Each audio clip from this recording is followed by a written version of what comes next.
Hola, muy buena jornada para todos. Soy Hugo Vecino y es un enorme placer acompañarlos en esta jornada del día de hoy. Iniciamos este ángulo en Colombia, en el departamento del Guaviare, donde están secuestrados 34 militares en poder de una guardia campesina. Los militares se encuentran en esta situación desde hace varios días, luego de operaciones en la zona donde cayó abatido alias Duma. Para el Ministerio de Defensa colombiano se trata de secuestradores civiles instrumentalizados por bandas criminales, aunque los campesinos niegan esa calificación.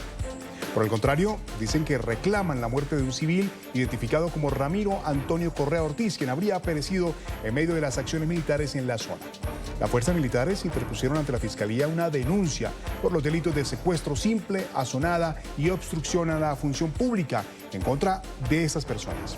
Entonces, ¿hablamos de civiles instrumentalizados por bandas narcoterroristas o criminales disfrazados para evadir la acción de la justicia? Abrimos el debate en ángulo. Serían más de 600 personas las que están siendo intimidadas, según las autoridades, por alias Jimmy Parra, cabecilla de la estructura 44, para mantener secuestrados a 33 uniformados en la vereda de Nueva York del Retorno Guaviare. Hemos activado todos los protocolos operacionales de inteligencia, así como la articulación con la Defensoría del Pueblo y otros organismos internacionales para garantizar su pronta liberación. Además, hemos denunciado ante la Fiscalía General de la Nación a esos delincuentes que interrumpen el cumplimiento de nuestra misión. Por su parte, el ministro de Defensa envió un fuerte mensaje y aseguró que han movilizado fuerzas especiales a la zona. La Defensoría del Pueblo y otros organismos humanitarios han intercedido para dicha liberación. Pero si esta no se da, tengan la certeza que emplearemos todo el Estado. Alias Jimmy, con 26 años, es señalado de desplazamiento y concierto para delinquir. La Defensoría del Pueblo ya había emitido una alerta temprana advirtiendo un riesgo extremo e inminente para la población civil en los municipios del Retorno, Calamar y San José del Guaviare. Según el informe, el control territorial de las disidencias de las FARC, lideradas por Iván Mordisco y alias Calarcá, ha generado reclutamiento forzado de menores, amenazas a líderes sociales y restricciones a la movilidad por minas antipersonal. La Defensoría lanzó 27 recomendaciones urgentes a las autoridades nacionales para prevenir violaciones de derechos humanos y reforzar la presencia del Estado en esta zona estratégica de la Amazonía colombiana.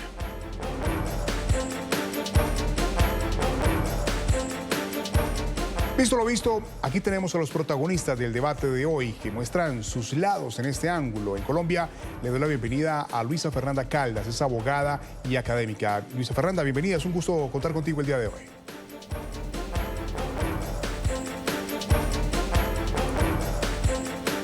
También quiero darle la bienvenida en Colombia a Juan Falconer, abogado y analista político. Juan, es un inmenso placer también contar contigo. Hugo, un fuerte saludo para ti, toda la audiencia, siempre un gran placer. Bueno, voy a arrancar contigo, Luisa Fernanda, porque quiero preguntarte acerca de los dos ángulos que estamos viendo en esta situación. Una tiene que ver con, ¿son civiles instrumentalizados por bandas narcoterroristas o son criminales que se disfrazan o que se camuflan allí dentro de la comunidad para este tipo de acciones, este secuestro de los militares que no cabe en la cabeza? Gracias, Hugo. Buenos días. Bien, evidentemente en Colombia esta ha sido una práctica reiterada y en los últimos años la hemos visto tal vez con mayor frecuencia. En estos casos, evidentemente hay un delito de secuestro. Lo que pasa es que previamente no podríamos calificar de manera tajante o de manera absolutamente clara si estas personas están actuando como parte de la población civil o son realmente miembros que hacen parte de grupos armados ilegales que están dentro del conflicto y que utilizan, por supuesto, dentro de sus tácticas y dentro de sus prácticas de reducción de la, digamos, de la fuerza pública, estos tipos de secuestros. Ahora, con independencia de que se trate de la población civil o que se trate de personas que hacen parte de los grupos armados ilegales, pues evidentemente el delito de secuestro no desaparece. Incluso no es un delito ni siquiera de secuestro simple, sino de secuestro agravado por razón de la calidad de miembros de fuerza pública que tienen las personas que están siendo secuestradas. Ya serán, por supuesto, en su momento los jueces los que tengan que determinar si quienes realizaron el secuestro lo realizaron por razón de una presión organización o sencillamente eran personas que hacían parte o de grupos armados ilegales o no de grupos armados ilegales, pero que en todo caso no fueron instrumentalizados para que pudieran realizar ese tipo de conductas. Creo yo que en este momento nosotros no podríamos darle la calificación y claramente pues tenemos que hablar de las cosas como se plantean objetivamente, y objetivamente allí lo que hay es un secuestro. Claro. Y quiero preguntarle sobre eso exactamente a Juan Falconer, porque hay que llamar las cosas por su nombre. Esto no es una retención, como dicen las comunidades indígenas. Eso se trata de un secuestro, así como también lo acaba de decir Luisa Fernanda Caldas. Además, porque recuerdo que cuando dicen retención, se parece mucho a lo que decían los cabecillas de las FARC cuando secuestraban a los soldados. Decían que era una retención. Las cosas por su nombre, Juan. ¿Cuál es tu análisis el día de hoy? Hugo, definitivamente lo que nosotros estamos viendo acá es una privación de la libertad y se están dando todas las causales que establece el Código Penal para poder establecer que estamos frente a un secuestro, y efectivamente esto es muy grave porque en este gobierno se nos ha vuelto costumbre que las fuerzas militares y de policía puedan ser secuestradas mientras realizan sus operativos, que se den estas azonadas en varias zonas del país y que sean expulsados para que estos grupos narcoterroristas puedan desarrollar sus actividades delictivas. Siento que el pecado nace del gobierno nacional por dos razones. La primera, porque en anteriores oportunidades, a diferencia de esta, siempre había hablado de retención y no había hablado de secuestro.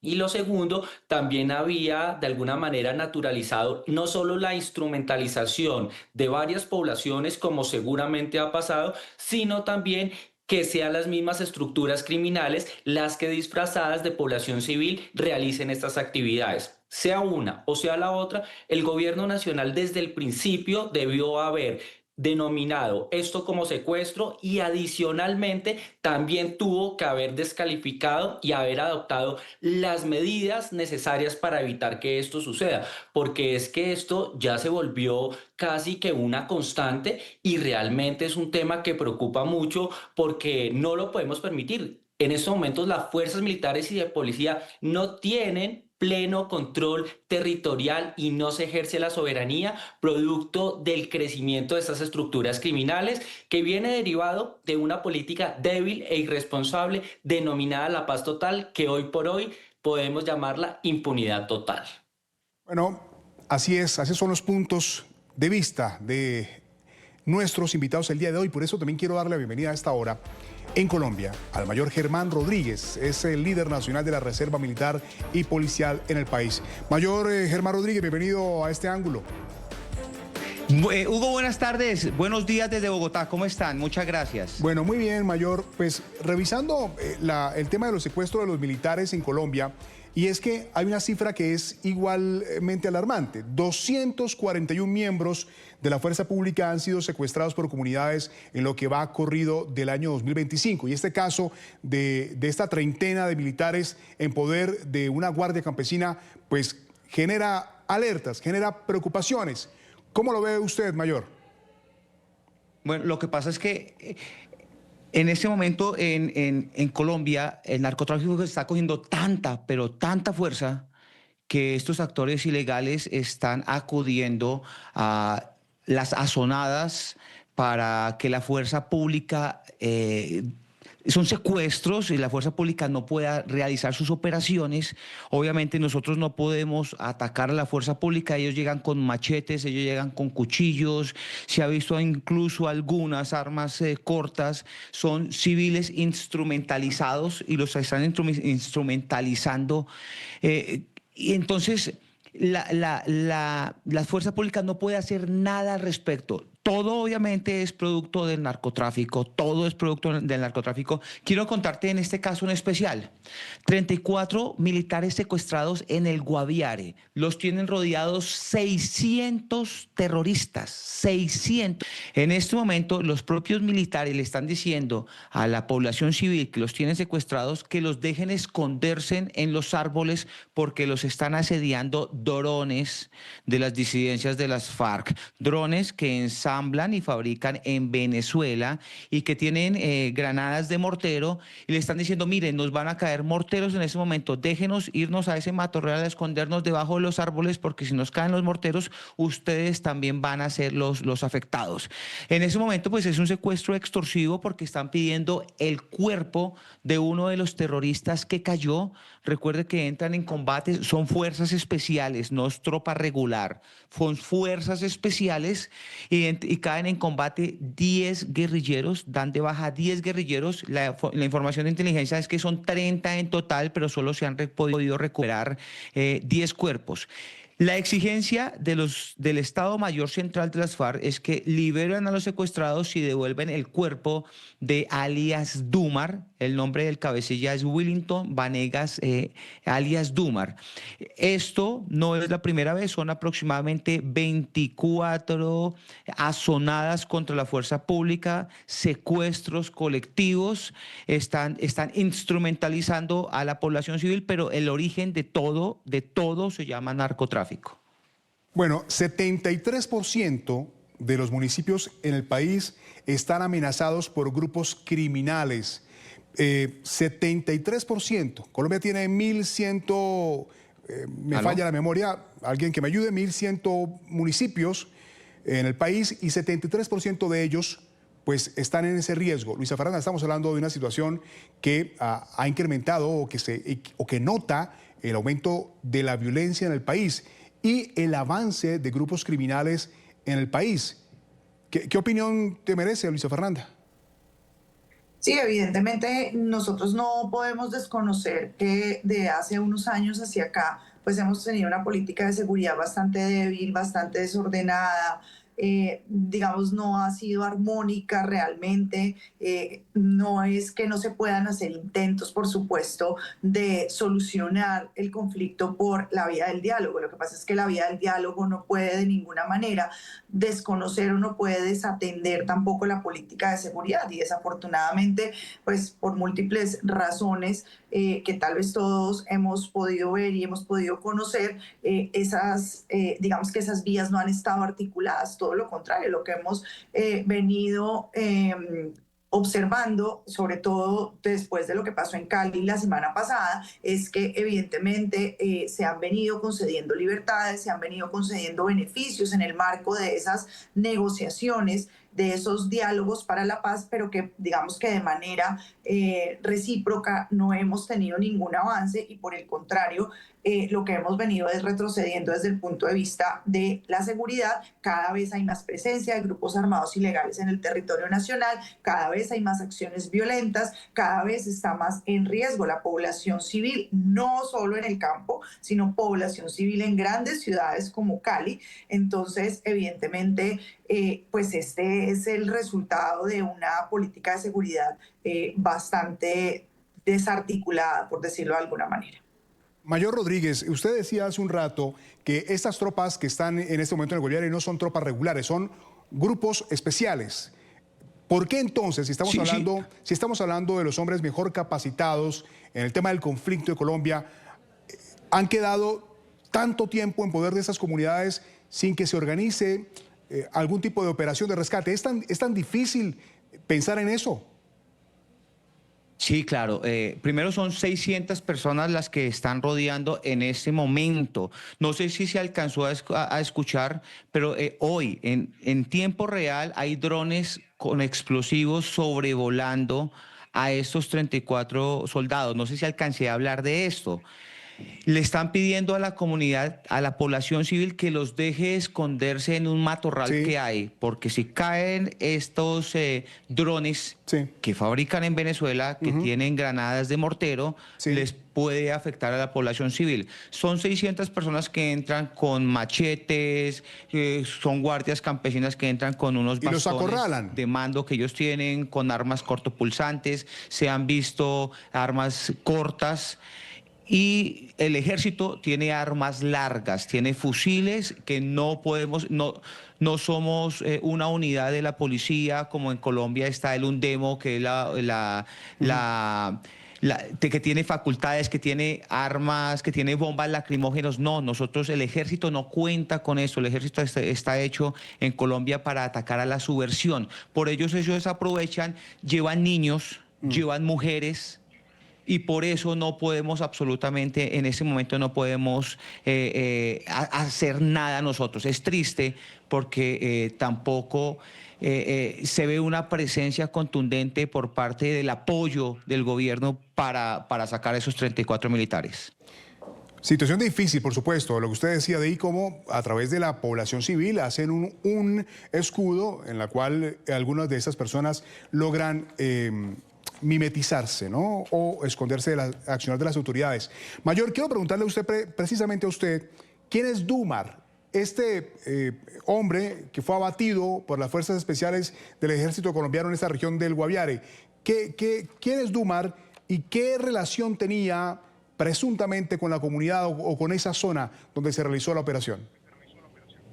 Lo que pasa es que en estas zonas del país la cercanía del narcotráfico con la población civil es muy corta, muy corta. Son zonas donde usted solo puede cultivar, hacer cultivos ilícitos, y los cultivos ilícitos pues los custodian en este caso es el Estado Mayor Central, alias Dumar, cuyo nombre es Willington Vanegas Leiva, pues era el comandante de todo este sector. Recuerde que no solo cae alias Dumar, sino que la inteligencia nos dice que cayeron 30 guerrilleros. Sería una de las mayores operaciones militares que se ha hecho en los últimos 3 años. Entonces, pues hay un miedo, hay un temor. O sea, usted no es que allá quiera cultivar café, a usted lo obligan a cultivar coca. Estamos viendo que son personas que no son para nada unos santos, son personas que el gobierno los ha apoyado. Miren el caso de alias Calarcá.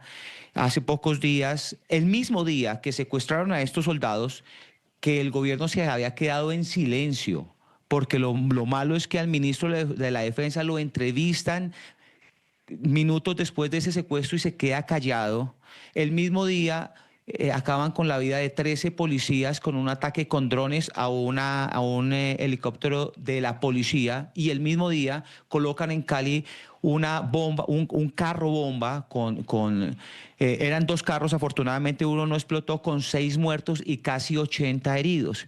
Entonces, ¿y quién está detrás de esos? El Estado Mayor Central, alias Calarcá, que es el mismo al que Gustavo Petro dejó en libertad porque nosotros lo cogimos, él estaba viajando en una camioneta de la Unidad Nacional de Protección, o sea, que con nuestros impuestos estábamos transportando a un terrorista, lo cogimos y Gustavo Petro dio la orden de que no solo lo dejaran en libertad, sino que lo convirtió en gestor de paz. Después de que ese señor lo dejamos en libertad, más o menos, tiene unos 50 crímenes, homicidios en su conciencia. Juan Falconer, usted hablaba hace un rato de la fallida paz total en el país, y vemos, como le preguntaba yo hace un rato a Luisa Fernanda Caldas, pues cómo el índice de violencia en el país viene creciendo, no solamente en los campos colombianos, sino también en las grandes ciudades. Y retomando un poco también lo que dice el Mayor, pues lo que ha pasado en el Cauca, en el Valle del Cauca, pues reafirma esa situación de que se ha desbordado la violencia y la criminalidad en el país, y que esa situación de los soldados pues muestra, pues francamente, que esa paz total nunca existió en el país, y que ya cuando falta menos de un año para que el presidente Petro termine su periodo, pues fue un fiasco total. ¿Qué opinión te merece, Juan? Hugo, definitivamente aquí hay que hacer varias reflexiones muy importantes por demás. La primera es que la seguridad jamás va a funcionar si desde el orden central, si desde el gobierno nacional no se habla, no se dialoga y no se hace un plan y una estructura para combatir estos grupos delincuenciales con el apoyo y la coordinación de las autoridades territoriales. El presidente de la República no se habla abiertamente en materia de orden público con los alcaldes de las principales ciudades del país porque no están dentro de su política ideológica y no acompañan sus proyectos políticos, y eso le ha hecho un daño enorme al país. En segundo lugar, los recortes que ha hecho el presidente al sector de la defensa son peligrosamente abismales, los cuales han sido denunciados en el Congreso de la República porque estamos desfinanciando a las Fuerzas Armadas para que puedan realizar de manera efectiva y con los elementos necesarios, pues estas luchas contra estos grupos narcoterroristas que sí se están enriqueciendo y hoy por hoy tienen una capacidad que podría llegar en algunos casos particulares a sobrepasar a las mismas fuerzas de la democracia colombiana. Entonces, yo creo que aquí se necesita un compromiso institucional por parte del gobierno nacional para respaldar efectivamente a nuestros grupos, a nuestra fuerza pública, para que puedan realizar sus misiones constitucionales. Tenemos, por ejemplo, el gran problema de que no se le puede hacer el mantenimiento a gran parte de las naves para que puedan realizar estos seguimientos. No podemos adquirir todo lo que nosotros necesitamos y no se habla de este tema, pero haber roto relaciones con Israel y no contar con la asistencia militar y de inteligencia que ellos nos brindaban ha dejado un vacío muy grande, no solo para el mantenimiento de algunas aeronaves y la fabricación de algunos elementos de combate, sino también el aporte en la inteligencia militar, que es clave para estos efectos. Yo creo que el presidente ha incumplido su deber constitucional y legal de atacar estos grupos narcoterroristas y nos ha abandonado, y por eso ahora esto ya no solo se ve en las urbes, sino también, eso viene de los temas, no solo del área rural, sino que ahora lo vivimos en las urbes. Sí, ¿qué responsabilidades o qué delitos se les pueden señalar a estas personas que incurran en este tipo de actividades, Luisa Fernanda? Personas que secuestran a militares en sus zonas, que les quitan sus armas de dotación, que les quitan sus pertenencias. Muchas veces también hemos visto que les quitan sus uniformes y que los tienen allí durante varios días en estas regiones. Quien incurra en ese delito, ¿qué consecuencias tiene? En ese caso, lo habíamos hablado hace un momento también, es un delito de secuestro, no es un secuestro simple, es un secuestro agravado, y la razón del agravante es precisamente la calidad del secuestrado, que son miembros de la fuerza pública, y para este delito la ley penal contempla una pena entre 400...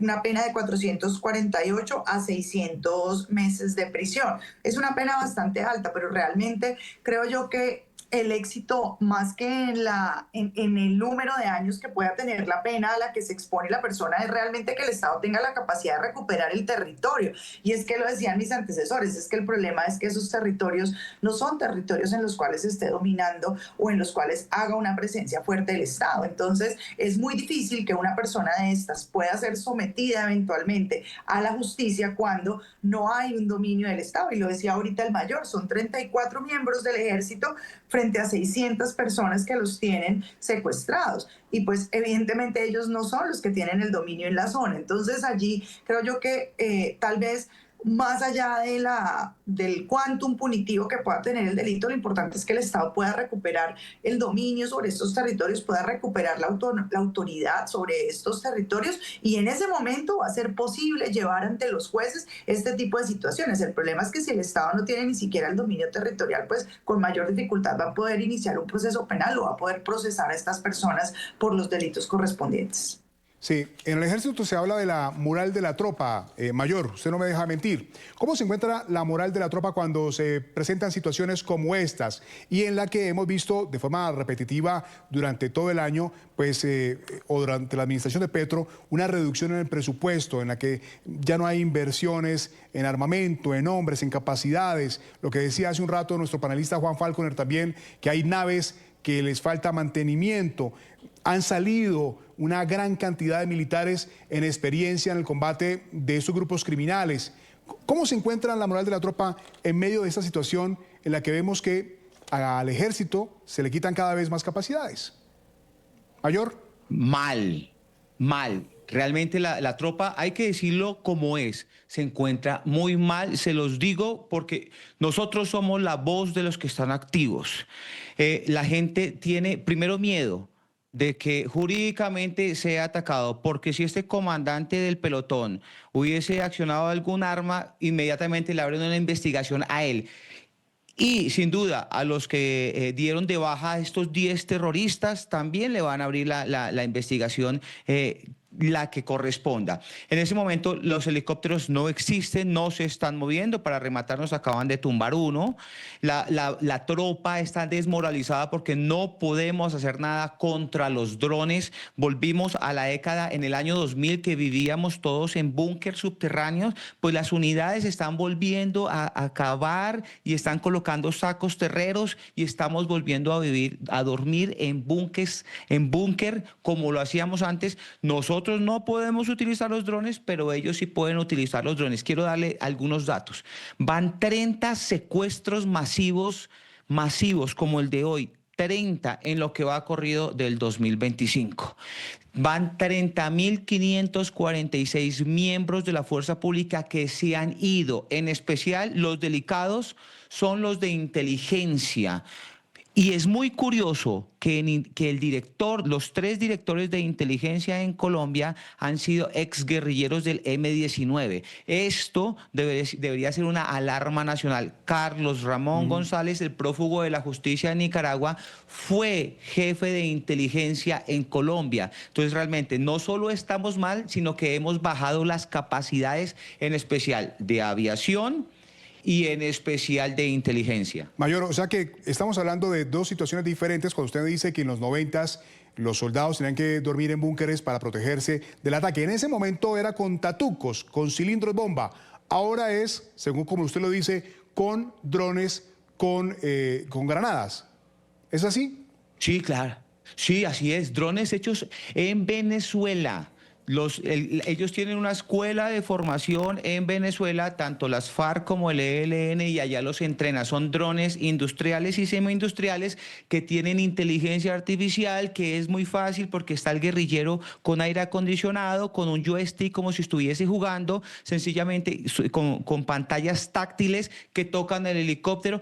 Mire lo que nosotros, las fuerzas militares en el 2000, la guerra se inclina a favor de las fuerzas militares cuando la Fuerza Aérea empieza a hacer operaciones beta contra las FARC en ese momento, porque habían pasado de la guerra guerrilla a la guerra de masas, estaban delinquiendo en bloque, a un paso de una guerra regular, la guerrilla. Entró la Fuerza Aérea, empezó a bombardear y ellos empezaron a esconderse, y en las noches nosotros veíamos los puntos de calor, que son puntos rojos en las cámaras de los aviones plataformas, de los aviones fantasmas, de todo eso, y ahora quienes pueden hacer eso es ellos. Ellos tienen la capacidad de con un dron ver dónde estamos en la noche pernotando. Así de delicado estamos.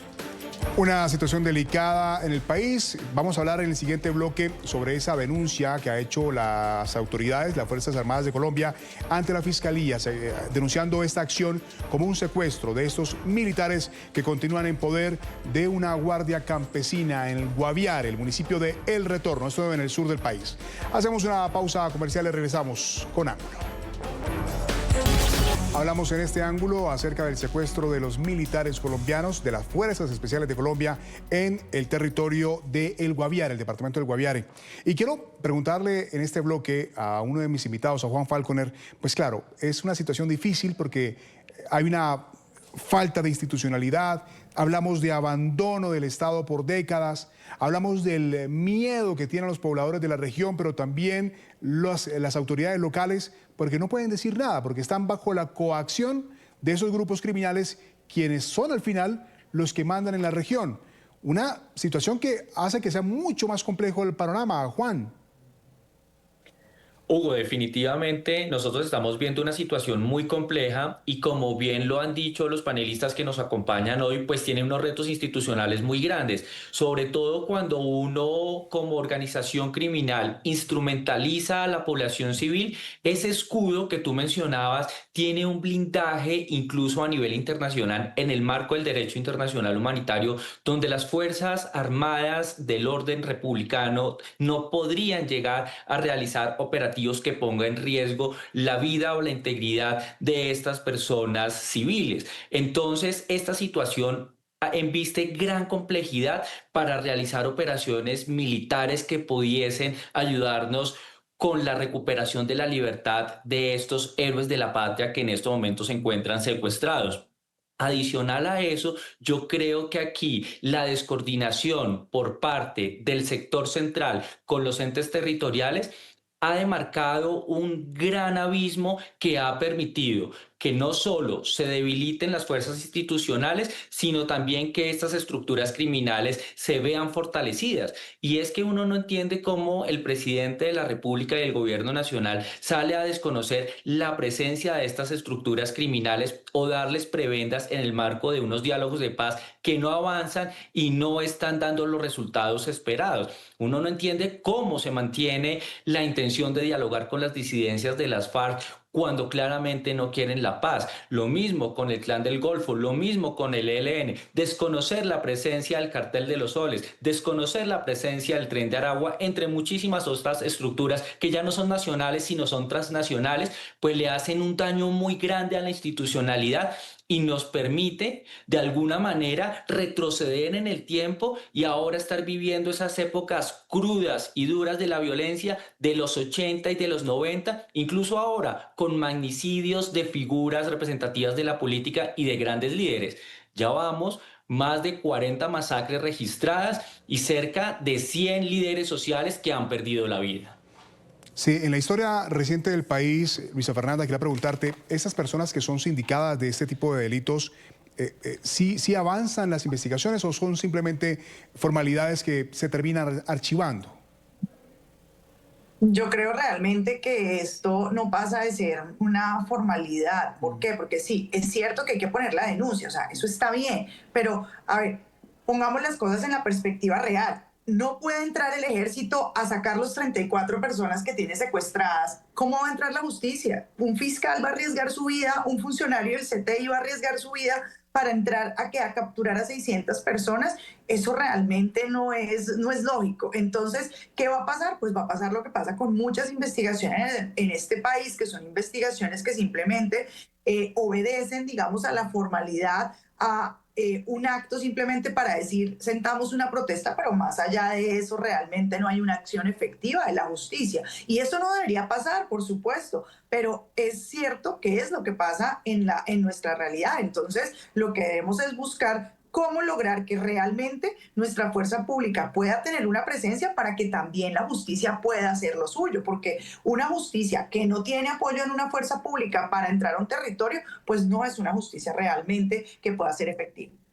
En las últimas horas, las autoridades, el ejército colombiano ha dicho que ha enviado a la zona del Guaviare 400 unidades más, 400 hombres para reforzar la seguridad en el departamento y en esa zona que es donde están los militares secuestrados.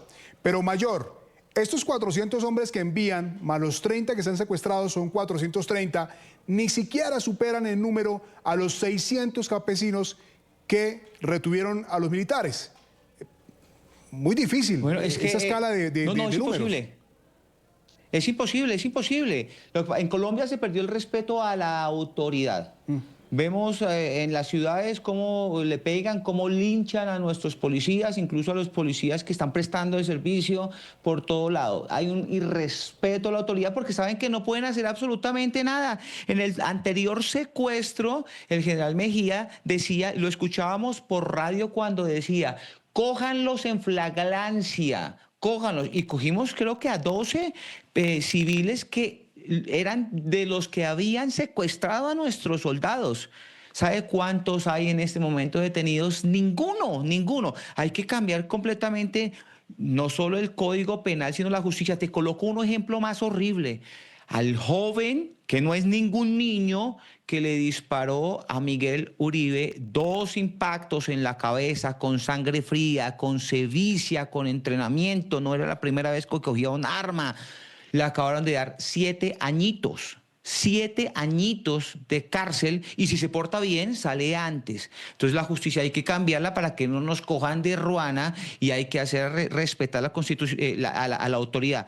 Estos 400 hombres no sirven de nada si no se cambia el pensamiento que hay y si no se ataca a estos grupos criminales. Quiero decirte algo. La proyección que tenemos nosotros en la reserva es que el 2025, lo que queda del 2025 y hasta febrero del 2026 van a ser meses violentos, que inicia con el asesinato de Miguel Uribe. Cuando lo estamos enterrando, cuando estamos allá en el cementerio central, al senador Triana le hacen senador de la República, le hacen también otro atentado terrorista, le hacen un atentado que de milagro se salva. Entonces vamos a ver un año violento. ¿Por qué? Porque las guerrillas, los aliados de la paz total del gobierno, saben que o gana la izquierda, gana Iván Cepeda, que acuérdese que Iván Cepeda, candidato presidencial, el papá tiene el nombre de un frente de las FARC. Usted imagínese cómo va a quedar el país. O gana nuevamente el petrismo. Ellos están jugando la vida y la vida bonachona que tienen en este momento. Esto es lo delicado que se viene para Colombia. Gracias, Mayor. Hay una delegación del Ministerio de Defensa, del Ministerio del Interior y el Alto Comisionado para la Paz que ya están en San José del Guaviare para iniciar esas negociaciones de la liberación de los militares. Se espera que en las próximas horas estos uniformados regresen a la libertad. Hacemos una pausa en Ángulo. Regresamos en minutos. Continuamos en Ángulo, en este cruce de opiniones para hablar de la dramática situación que enfrentan militares colombianos en poder de campesinos en el Guaviare. Y me gustaría terminar o arrancar este bloque para redondear esta información con una frase, ¿no? Porque cuando se pierde el respeto, se pierde la autoridad. Y eso lo mencionaba el mayor hace un rato. Se le falta respeto a los militares. Recuerdo que en un caso similar de un secuestro también de militares, los habían despojado de sus chamarras, de sus guerreras, les habían además, los humillaban, los golpeaban, le decían, vamos gordito, muévase a un soldado de los que estaban reteniendo. Y quiero preguntarle sobre eso, Juan, cuando se pierde el respeto por las fuerzas militares, cuando se pierde el respeto por las autoridades, se pierde también pues esa autoridad. Hugo, definitivamente nosotros lo que hemos visto aquí es un deterioro de la imagen de las instituciones y eso definitivamente le hace mucho daño al país. Es que la gente ya no siente ni siquiera que nos brindan seguridad, no siente que requieren un respeto hacia lo que representan y mucho más grave, ya ni siquiera acompañan o se sienten identificados muchas veces. Entonces yo creo que eso sí es un problema muy grande, un problema cultural, un problema de educación que nosotros al pasar del tiempo lo hemos permitido. Y es que el problema es que cuando uno tiende a normalizar estas situaciones, cuando pasa el tiempo es mucho más difícil poder retrotraer los efectos tan negativos que uno tiene frente a esto. Y es que no es solo el respeto frente a las fuerzas militares y de policía, sino el respeto a la misma ley, a los mismos dirigentes, entre otros. No va por los Estados Unidos, por ejemplo, y uno ve un policía o uno ve un miembro de las fuerzas militares o de las Fuerzas Armadas y uno inmediatamente siente en el ambiente de que hay un respeto institucional derivado de la persona que está frente a uno. Caso contrario a lo que viene pasando en Colombia, donde inclusive los estamos maltratando, los estamos hostigando, los estamos persiguiendo, y eso es muy triste y lamentable. Pero lo más preocupante es que esto venga producto de acciones del gobierno nacional. Entonces, aquí sí hay que hacer una seria reflexión frente a cómo vamos a recuperar esa moral de las tropas, cómo vamos a fortalecer darles dignidad a la actividad propia que ellos representan de la defensa y la soberanía del país. Y también creo que es importante que nosotros replanteemos en esos momentos la categorización y la figura que le estamos dando a nuestras Fuerzas Armadas y de policía. Porque cuando le recortamos los recursos, cuando los minimizamos, cuando permitimos que estas sazonadas se sigan presentando, pues el efecto va a ser como la bola de nieve que va a seguir creciendo y va a llegar a un punto en el que será insostenible. Me duele profundamente los soldados secuestrados, me duele profundamente los atentados que día a día reciben nuestros miembros de las fuerzas militares y de policía, a quienes tenemos que rodear en estos momentos. Sí, Mayor. El respeto por el uniforme, que parece que se ha perdido un poco, el respeto a la autoridad. yo no me imagino una situación como esta con soldados estadounidenses. No me imagino una situación como esta con soldados de una fuerza de otro país. Lo que pasa aquí es realmente desastroso. Sí, es muy triste. Mire, en el 2000 yo salía a la calle uniformado, yo venía de permiso, 2010 más o menos hasta el 2012, yo salía a la calle uniformado y la gente lo aplaudía. Lo aplaudía, muchas veces uno hacía fila y le decía, no, siga usted. Ahorita, en el último secuestro, los soldados me dicen a mí que le robaron hasta el jabón de bañarse, los cepillos de dientes, los celulares, las billeteras, los saquearon, le robaron hasta ropa que tenían guardada aquí para cambiarse, los camuflados, todos se los robaron. ¿Quién? Lastimosamente hay que decirlo, aquí están metidas muchas comunidades indígenas que están instrumentalizadas. Hola, aló. Muchas comunidades indígenas que están instrumentalizadas. ¿Me escuchan bien? ¿Me escuchan? Perfecto, Mayor. Escuchamos perfecto, ¿sí? Escuchamos perfecto. Hola. Estoy en una entrevista. Sí. Bueno, mientras revisamos allí el audio del Mayor, quiero preguntarle a Luisa Fernanda, porque debemos tener nuevas herramientas legales o tenemos que reforzar las que tenemos para recuperar esa credibilidad y el respeto por las autoridades, que quien toque a un militar, quien toque a un policía, tiene consecuencias severas. ¿Qué falta para que eso sea así como lo estoy planteando? Definitivamente el cambio no es necesariamente un cambio legislativo. Nosotros somos un país que tiene un código penal bastante amplio, con penas altísimas, con, digamos, unas normas procesales bastante claras. El problema es que si las normas no se aplican, pues evidentemente no van a tener el efecto que deben tener dentro del sistema de administración de justicia. Entonces, no es cambiar las normas necesariamente, no es aumentar más las penas, no es crear más delitos. Eso ya está. Es que las normas se puedan aplicar. Entonces, una norma que no tiene vocación de aplicación porque en la práctica las circunstancias y las condiciones no permiten que la norma se aplique o quienes la deben aplicar a veces no las pueden o no las quieren aplicar, pues entonces pues es una norma que está condenada, por supuesto, al fracaso.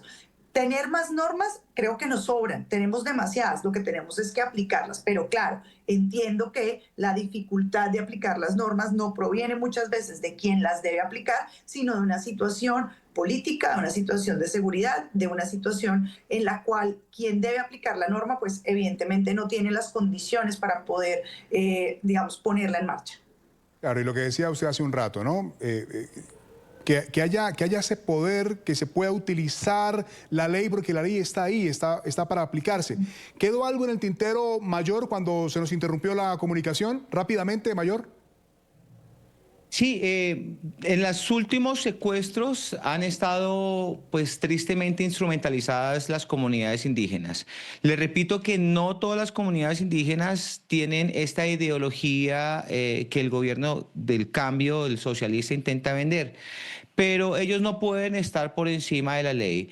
Y cuando empezó la gente, después de amar a las fuerzas militares con operaciones como cuando rescatamos a Ingrid Betancourt, por ejemplo, que nos aplaudían en las calles, fue cuando se empezó a vender el falso discurso de los 6.402 falsos positivos y cuando se hizo ver en una campaña donde invirtieron mucho dinero por parte de estos grupos terroristas para quitarle el prestigio a las fuerzas militares. Ahí está en la retina de todos los colombianos esa operación Jaque que permitió el regreso a la libertad de Ingrid Betancourt y de otros militares.